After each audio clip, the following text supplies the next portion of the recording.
I've had a lot of remarks made about me being a misogynist and being a chauvinist pig and being whatever it is. But in actual fact, I adore them. That's why they take the abuse that I give them. And if I make a comment that a woman should be... I was on a chat show in America, and I was on with Shelley Winters, who never keeps her mouth shut at all. Before I went on the show, the producers said, listen, she's probably going to talk all the time, so, tell her to be quiet if you want to. So I came on to the show. Russell Harty started to speak to me, and immediately Shelley Winters, I'd only just sat down on the chair, started to speak. I said, Madam, would you please be quiet? I paid you the courtesy of listening to you when I was in the green room just now. Would you please pay me the courtesy of being quiet while I'm talking? I mean, it seems to be fairly simple. I mean, forget the chauvinist pig bit. And so she interrupted again. I told her to be quiet again. Then she had to leave, and she got off the show. She came back a minute later with a huge, great jug of bourbon and water. And I stood up, being a gentleman. She poured it straight over my head, and I'd just got a brand new suit on. And I didn't know what to say, so I said absolutely nothing. I was a stiff upper lip, and the audience started clapping and saying it was on her side. I sat down and I said, the one extraordinary thing about women's lip is that they're so very unpredictable. And the audience then laughed the other way, and I only got one letter in the States for, saying that I was rude to her. What it was, of course, is a giggle. Is a giggle. She's a showman and I'm a showman, and that's our business. So apart from the fact that you don't like women who talk too much and you don't like women who waste bourbon, what are the essential qualities? I don't think that I'm allowed to give away the secrets now, because I love women that are thick, and I like women that are slim, and I like women that are fat, and I like people that are tall and women that are small. And I don't want to ostracize myself from one party or another, because I don't know where I might get lucky. You strike me as the kind of man who enjoys every second of the day and night as well, I should think. Does the thought of growing old worry you? No. I think that people will begin to listen to me, and then they'll begin to take me seriously. And there can be nothing more amusing than having younger people listening to you, taking you seriously, when your tongue is in your cheek all the time. But as long as you do it with a serious face, then you can have a smile yourself. And it seems to me that if you have a long grey beard, people are going to be inclined to believe you. But I'm looking forward to that. I'm looking forward to playing, Father Christmas at Selfridges one year, because probably by that time nobody will want to employ me anyway, and so that'll be a giggle. Well,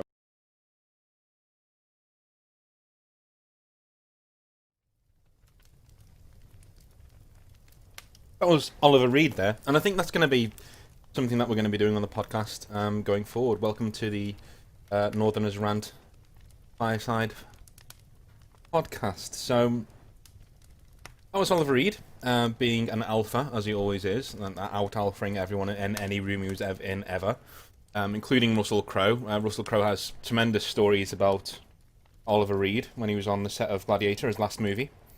And I've been a huge Oliver Reed fan ever since I was a child, and I saw that movie.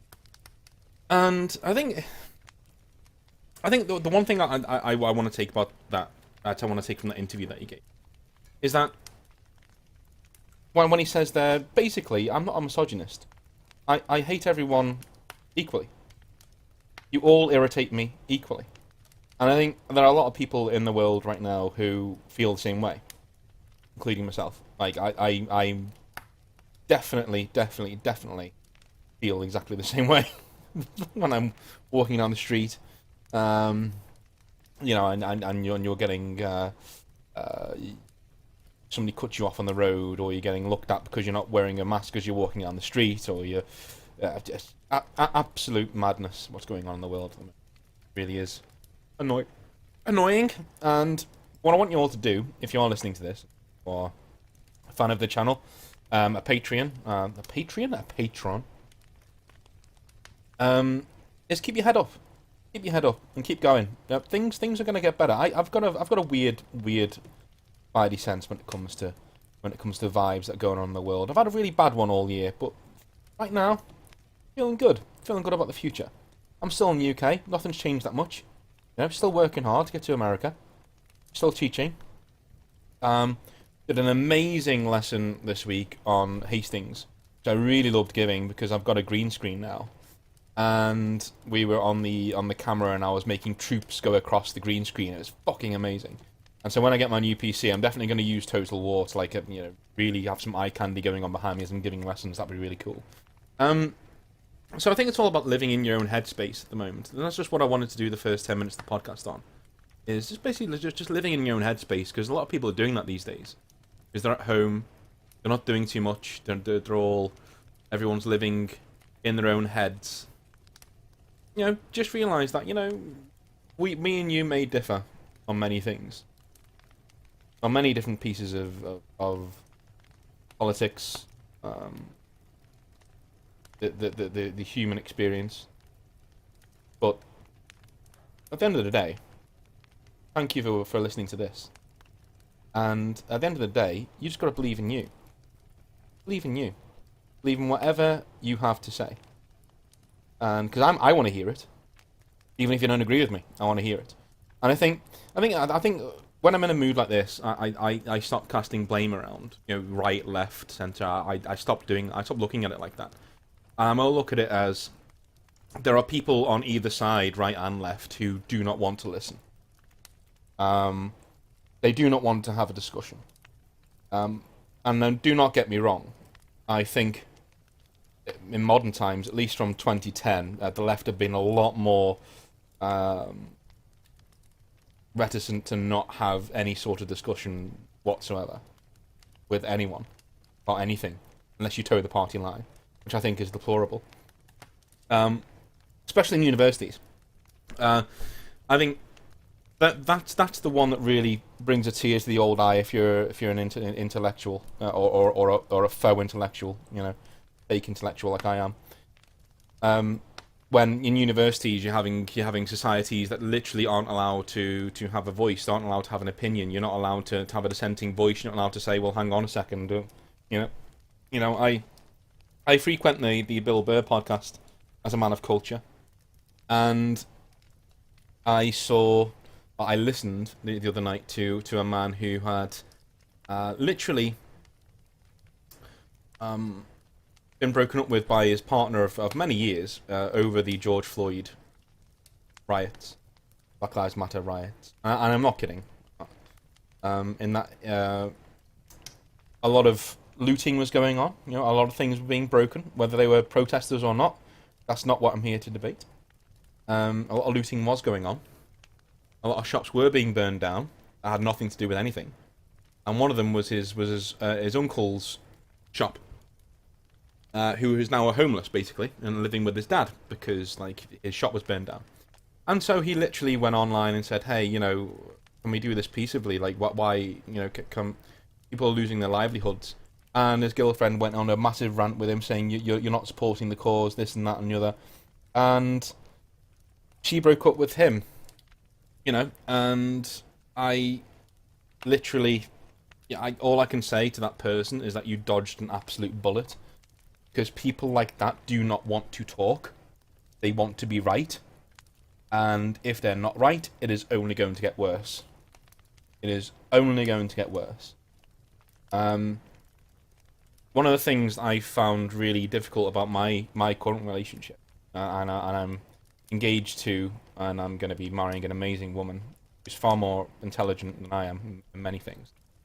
But one of the main things that being with her has taught me, and that's why I value the relationship so much, is that I've learned to listen. I'm learning slowly. I do have blips every now and again where I feel like I don't want to listen, and I'm being stubborn and pig-headed. But as a British man is wont to do, I can be stubborn and pig-headed. We built an empire on that ship, goddammit. But it's made me listen. I think I'm a much better arguer now, because I've been able to take a step backwards and say, well, let's analyze this problem from this angle. Let's analyze it from this angle. Let's try and see what we can say about this and about that. And I've learned to, and I know this sounds really strange, because some people out there, they amaze me, and that when they're wrong, they just accept it.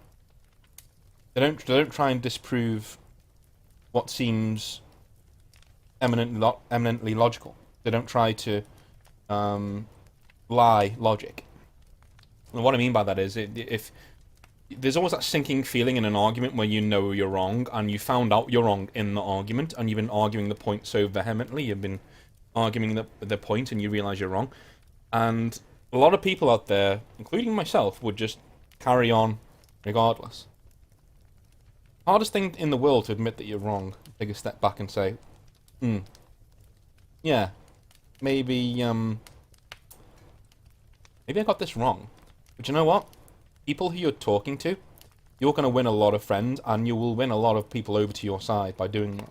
Because then, when you do have something to say, when you do have something that is relevant to the conversation, when you are right, people will back you up. You know, because when you won't back down, when you will die on every single hill that you have an opinion on, all that says is that I shouldn't listen to this person because they're fools. They don't have anything to say. They literally do not have anything to add to this conversation aside from rage when they're wrong. So I think that's one of the great things that I've pulled from this relationship. And when Oliver Reed there was talking about misogyny and equality and things like that, he's bringing up there. You know, he doesn't care. He didn't care. He just said no. I don't like you all equally. Like there's no problem here. Like I'm irritated by you all, as he should have done as well. So enough about serious stuff. I mean, we'll talk about more serious stuff a bit later on. But I tried to keep this, light. Big news for the channel is that I'm getting a new PC. That is starting. It should be done this time next month anyway. And it should be done by mid-October. The first big streams on the new PC, I'm aiming for Halloween. So over Halloween, we're doing huge streams of big old games that I can't play on this PC. So that's going to be something. The one thing is that I'm going to have to rush the Dragon Age Origins playthrough. And I'll be starting doing that tomorrow or Monday again. Because if I don't, then I won't be able to finish it, because fortunately I'm gonna have to wipe my hard drive and my SSD. I'm installing a new CPU chip. So essentially, the new machine, I was gonna swap things out of my old machine and just build it up slowly. But we managed to get some really good deals, which has meant that I've been able to build a very, very, very, very powerful desktop. I'm talking not like 4K. It is 4K ready, but I'm not saying it's in the top 10%, but definitely in the top 20. A percentile of the PCs you build them out, the graphical power you can get for budget. So the PC I'm making is going to be 5 times the power of the one I currently have. My current desktop, it's old, but it's no slouch. It's old and it's crashing now. If you play anything too mental, it'll just crash. It'll just shit the bed and it's had enough. So, time has come to retire the old girl. She's been very, very good to me. Had her since 2015 in one form or another.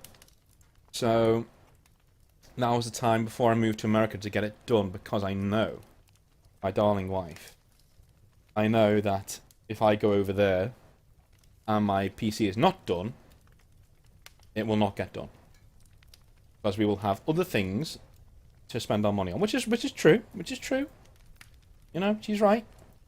But at the same time, I'd rather get this done now, so I'm not causing any friction. She knows I'm doing it. It's all above board. And yeah, it's gonna be great. It's gonna have such a quality of life jump from what I'm doing now to then. It's gonna make sure I can teach lessons and with big old games and templates on in the background, so I can show people how things work and how things move. Going to be able to do a lot more really cool videos from the channel. I'm really huge on there's a channel called Kings and Generals. There's another channel called Invicta, and all the channels like that do really cool documentaries on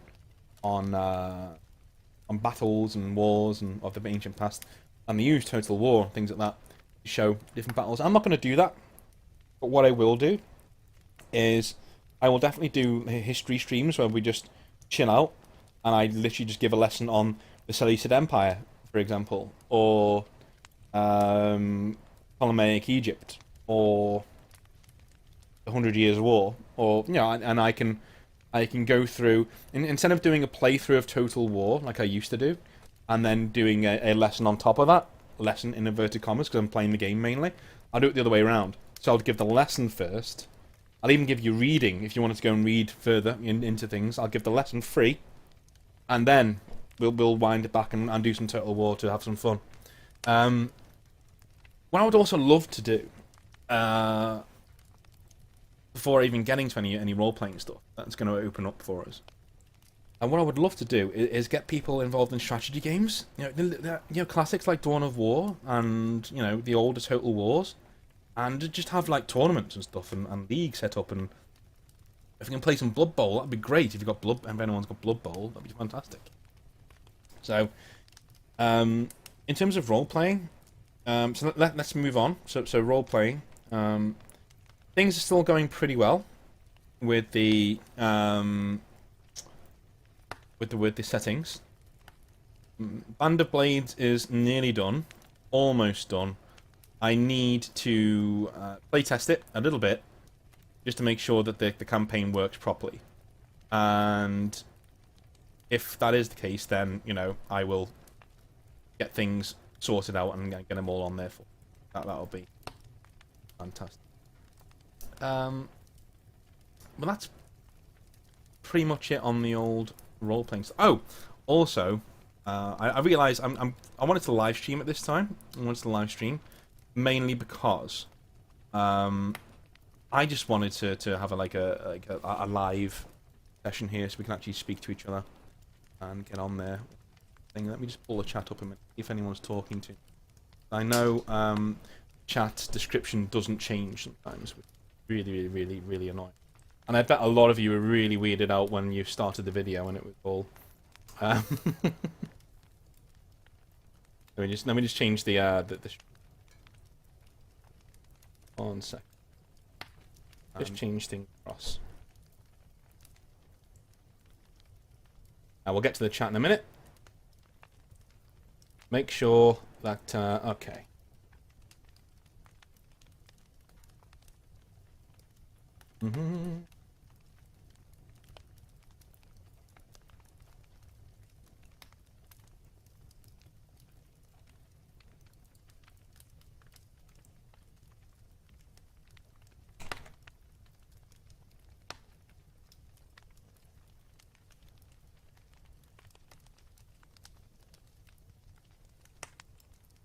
Cool. All done. Excellent stuff. I probably will live stream for a bit in a minute, just a game or two, just so you guys can see doing at the moment. So that's all saved. That's good. So, chat-wise, what are we doing?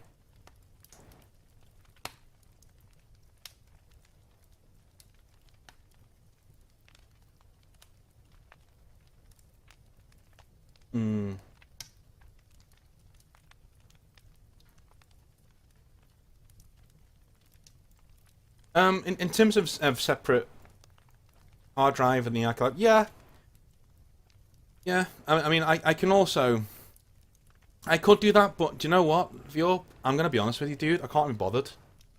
Because my Dragon Age is completely modded, so is my Skyrim, and so the mods will fuck up moving things across from one thing to another. It's just gonna happen. So I'm quite happy to just not do that. I'm just have it all, start again. To be honest with you, I'm not really bothered. But yeah, that's pretty much what I'm going to talk about there. What else was I talking about in general?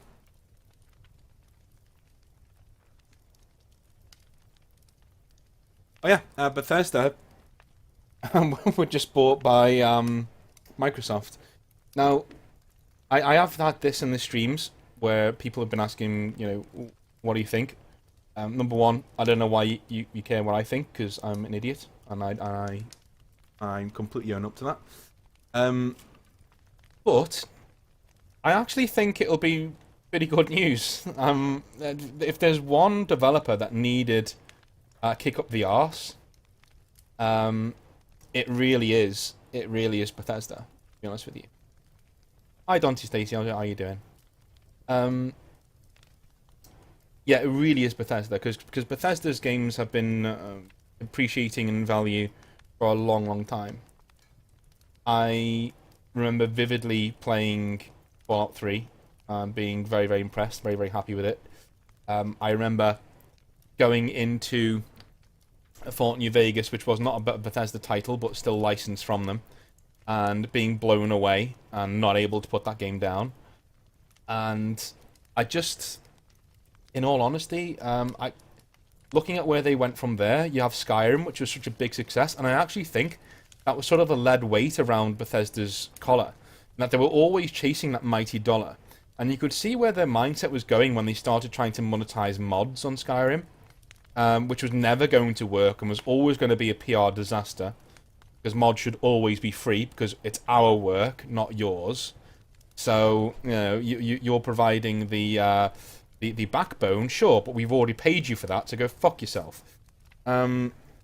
So I'm very passionate about that, as you can probably tell. I'm a big supporter of modders, and I'm a big supporter of the way that Bethesda games let you express yourself. And I think that's the main issue there, is that they were charging for people doing what a Bethesda game is supposed to do, let you express yourself in whatever way you wish to do in their world. What Bethesda don't seem to understand is creating games in the way they create them is an inherently selfless act.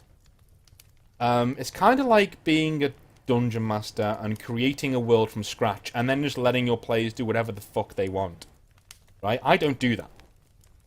I'm pretty selfish in that way. I won't do that. I'll just say, hey, guys, this is my world. You are tread lightly, for you are treading on my dreams, essentially. I will let you do lots of zany, wacky things, but I'm not about to bend over backwards to let you break the rules that are inherent to the campaign setting. Bethesda do, though. Bethesda say, hey, you want a Thomas the Tank Engine dragon? You can go for it. You go and you do you.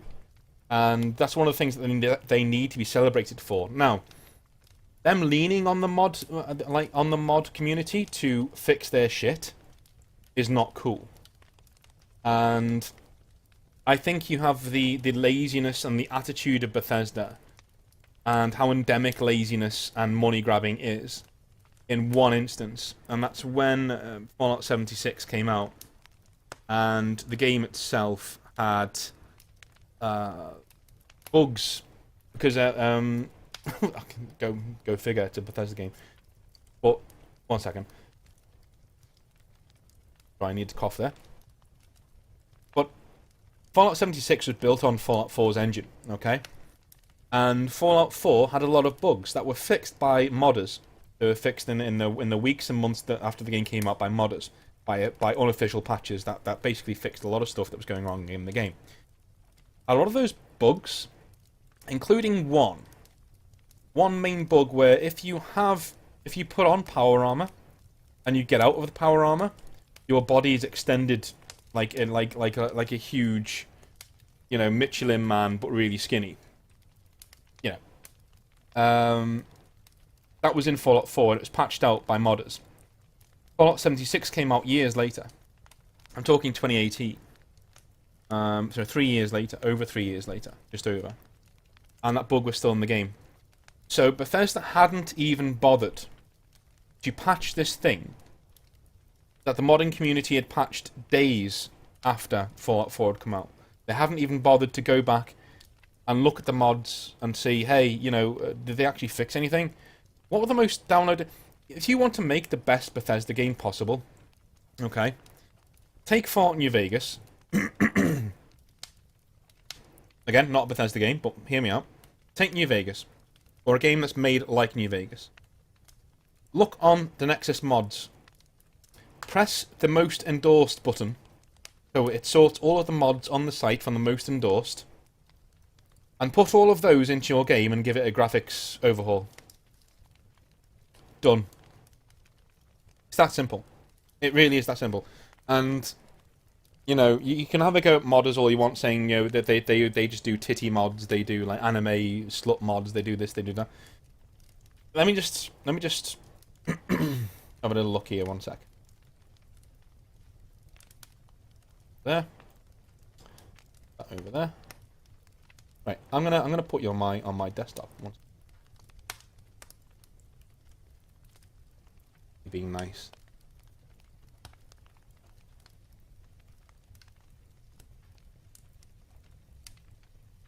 So that's how easy it is. You just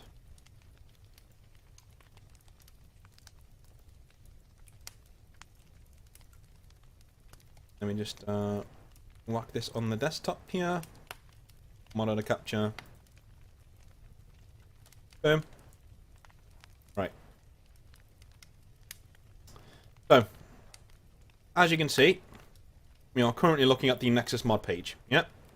So, this is all you need to do. Fallout New Vegas mods. Most endorsed. These don't look like titty mods to me. You got Project Nevada, very good mod, overhaul mod for overhaul some of the mechanics in the game. Fallout Mod Manager, scrap that, it's just the mod manager. Mod configuration menu, fantastic, yep. Need it to adjust all your mods. NMC texture pack, yep, fantastic. New Vegas anti-crash, yep, fantastic stuff. It's an MVSE plugin. Nevada skies, yep, lovely. Eve essential visual enhancements, so all of the visual stuff is overhauled. Expanding weapon mods. Oh, there was a nude one down there. We don't want to see that. But anyway, the first 10 here. Let's go on the first 10. You have New Vegas stutter remover, removes the stutter in the engine, and weapons retexture project. So those are the top 10. Those are the top 10 on the Nexus right now. So you tell me why Bethesda could not, in any of their games, even in Fallout 4, that would be a better example. On Fallout 4, the top 10 is just like this. Just like this. Right, let me just... I'll prove it.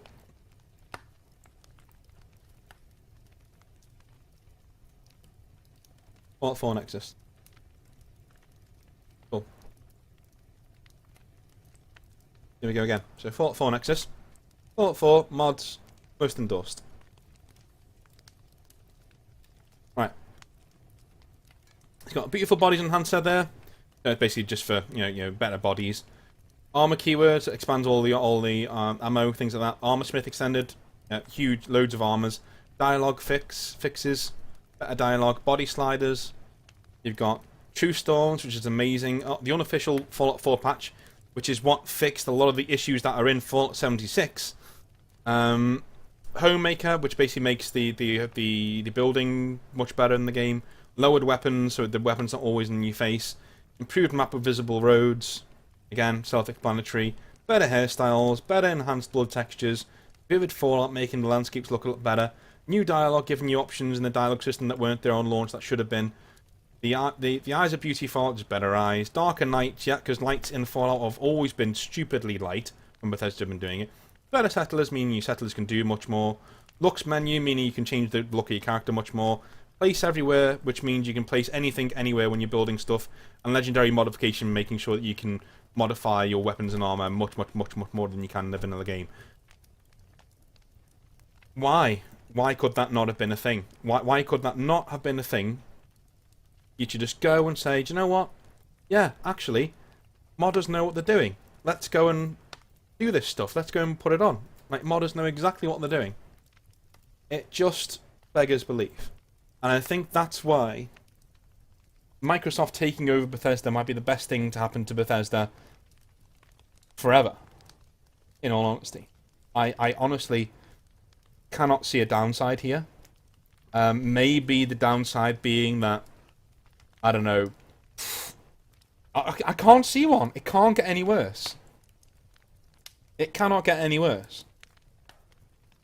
Famous last words, I know. But I think if there's ever been a time where we can say that with some measure of affinity, now's the time. They could not do any worse. They're literally, yeah. And the last game was a complete failure, and they're not quite at BioWare levels of meme hood yet, but they're getting there.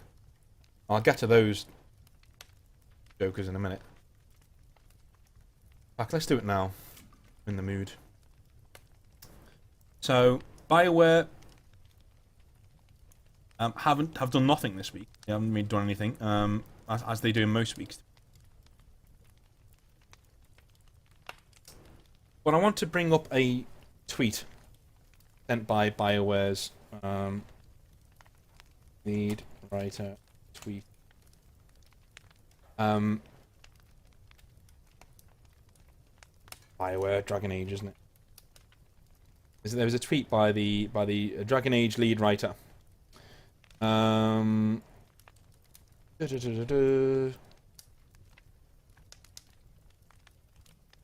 was a while ago.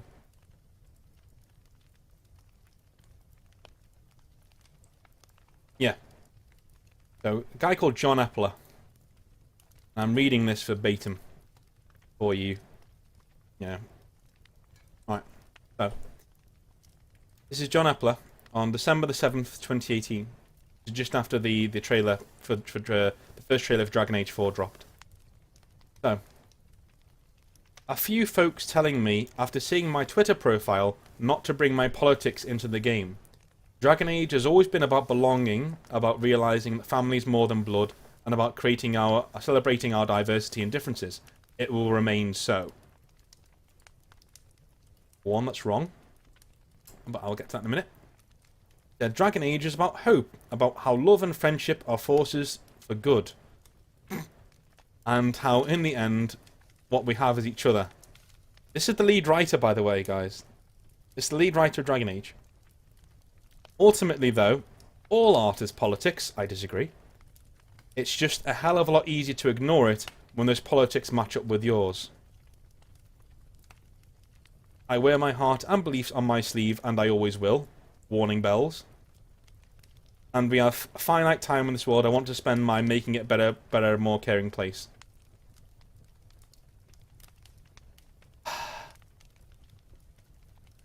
So. Right. Let me just... This happened ages ago. But I want to go over it now.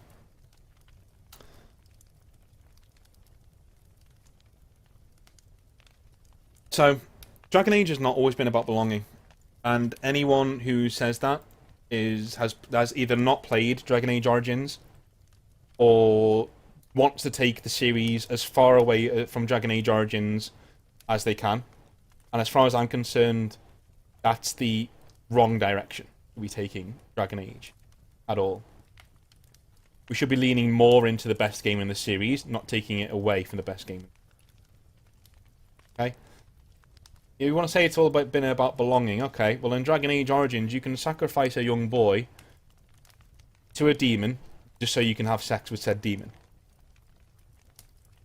In the City Elf Origin, you can hear about how one of your friends was raped and how you killed the person who raped her, and that's why you're in the Grey Wardens. I mean, I could go on. In the... You can sacrifice a whole tribe of Dalish elves simply because you think werewolves are stronger than elves, and you want them in your army instead. You know?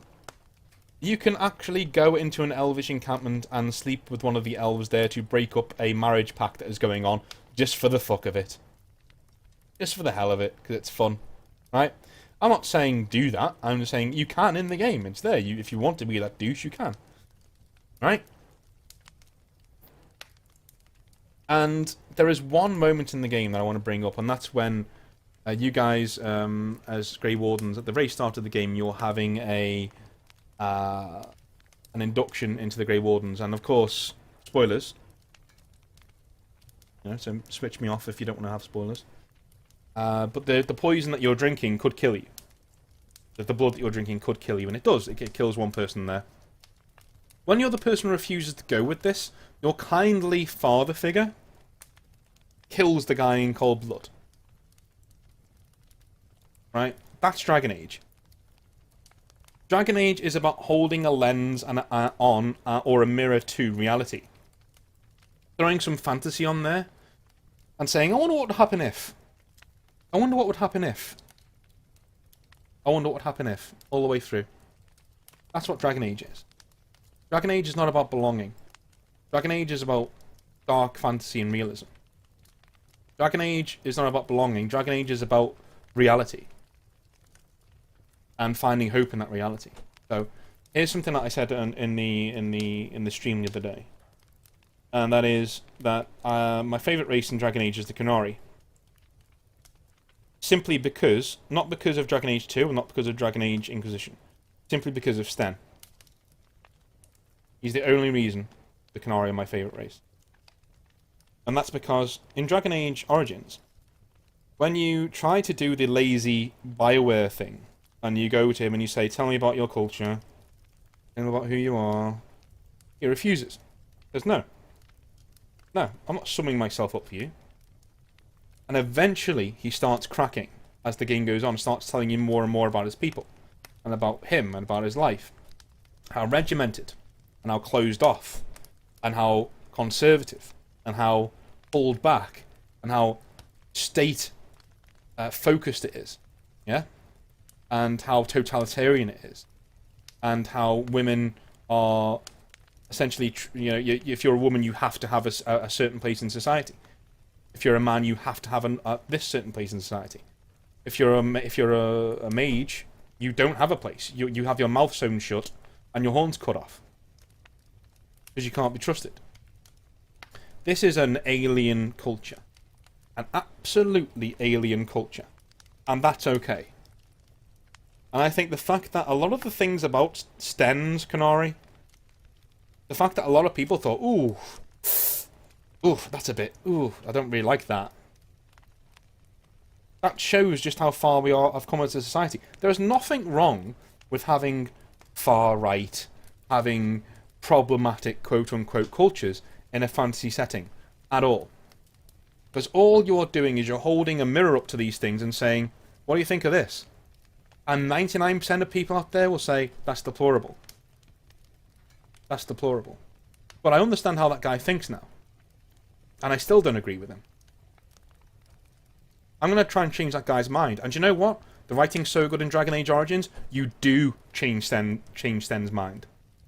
He completely changes his mind, especially if you're a woman. Says, well, okay, you guys can fight. Okay, you guys are badass. And you earn that. It's not just given to you because you're the main character of a story. You've crawled your way to the top, and then he gives you the slightest compliment. That's all Qunari do. If this was the writers of Dragon Age Inquisition, or this John Epler douche, he would be showering you with praise right away. Oh, you're so brave and stunning. Oh, you're so amazing. And oh, no, you misunderstood the Qunari, you see. We're really a race of equal people. And women can do whatever they want in our society. No.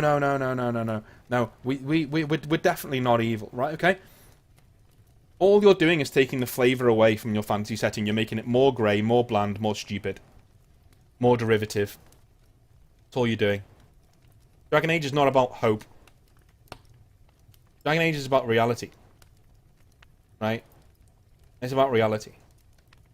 And about persevering. And getting on with it. That's what Dragon Age is about, right? It's about accepting people's cultures in a real way, as in engaging with them, and it brings you right back around to my point at the start about people, i.e., idiots, who don't want to have that conversation. John Epler is one of those people. He doesn't want to have that conversation. He does not want to have that conversation. The next Dragon Age will be full of elves. Number one, I'm fucking sick of them, right? It'll be full of elves. It'll be full of pseudo-political far-left bullshit. Because the lead writer is someone who does not want to have... I've just read you those Twitter statements. He does not want to have the conversation. Right? He doesn't want to hear dissenting opinions. Your opinions don't count, unless they fit with his. Ironically, Look what he says here. Ultimately, though, all art is politics. It's just a hell of a lot easier to ignore it when those politics match up with yours. No, mate. No, mate. You're literally doing. You're literally doing what you accuse other people of doing. I'm calling it now. Dragon Age 4 is going to be a woke disaster. Because the person in charge does not want to hear the opposite opinion. David Gader, I've got my opinions on the man himself. I think he's very arrogant. Not my cup of tea, but he's a fantastic writer. A video game writer. Not so much a novelist, his novels are awful. But as a video game writer, he's really good. And he was able to delegate the Canary and people like that in Dragon Age Origins, and they got the best out of that. That was an amazing game that showed you cultures that weren't like yours. They were weird, and they were totalitarian, and they were restrictive, and they were not PC at all. They were anti-politically correct, some of them. But you got to explore that and say, hey, do I agree with this? And you didn't. You know, I didn't. And I would consider myself centre-right, and I was like, oof, this is deplorable. But there's nothing wrong with that. That's reality. It happens all of the time. I've just finished watching a set of videos about the Taipan rebellion in China. These things happen all the time, where mentalists take control of a state and things go wrong. Look at ISIS, yeah. Mentalists take over a state and things go wrong for everyone. It happens all of the time. I'm not saying that I'm not saying the Canary like ISIS. I'm just saying that when I do fantasy, I will have an ISIS in there. There will be a set of people who act very similar to them. You know, there'll be a set of people who act very similar to communism, but with like a fantasy twist to it. That's interesting because you can explore all these different things, and it gives your world a whole lot of colour and a whole lot of believability, and it lets you explore things about your own life and your own world that you can't when in real life. I'm not saying you're going to go and roleplay in Nazi. I'm not saying that. What I'm saying is that you get to engage with people on the other side without actually having to engage with them, if you know what I'm saying. So if video games like this could be such a force for good, right? Because if I'm like a far left person, right? I'm not, thank God, because I have brain cells. But like, let's just say I was, right? Okay, and I'm taking the piss there, right? But like, I'm a far left person, and I'm going to go play a video game, and all of a sudden there's this far right guy there, and I don't know he's a far right guy. I don't know.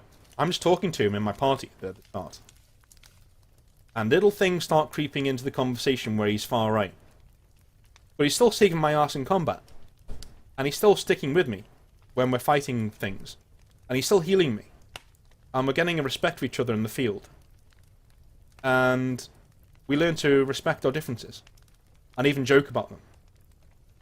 But I learn a lot more about what his opinion is.